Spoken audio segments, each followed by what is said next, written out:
This video is going to be the 1/2 inch seam. I'm gonna do this one without a stitch line to show you how you can sew these seams of different widths without a stitch line drawn. So I've got my 2 pieces of muslin. I've got them lined up on the nice cut edge. Again, get rid of the fringes if you can. Line your edges up perfectly. And stick a few pins in there.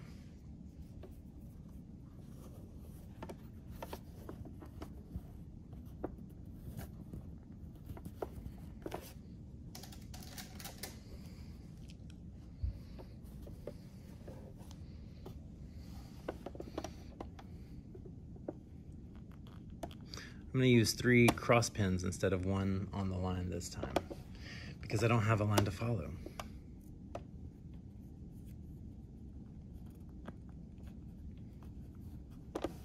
Now, if you look closely at this machine, you can see we've been over this. There are these demarcations: 3/8, 1/2 inch, 5/8, 3/4, 1 inch. These are centimeters. We don't use those. We use these inch demarcations. And if I lay the edges of my piece right on this 1/2 inch line, it'll sew a 1/2 inch seam allowance for me. I'll show you.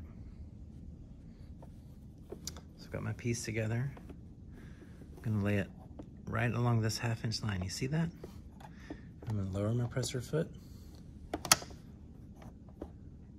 And as I sew, I'm gonna keep this edge lined up with that 1/2 inch line.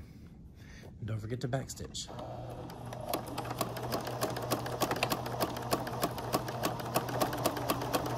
See, I'm keeping my edge lined up with that 1/2 inch right there.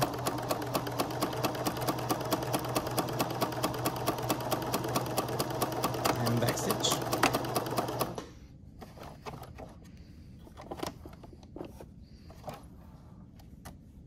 And there's my 1/2 inch seam that I sewed with no stitch line. For your samples, you can use stitch lines or not. Just make sure you draw them appropriately if you do. And keep your seam allowance. I cannot think of the word right now.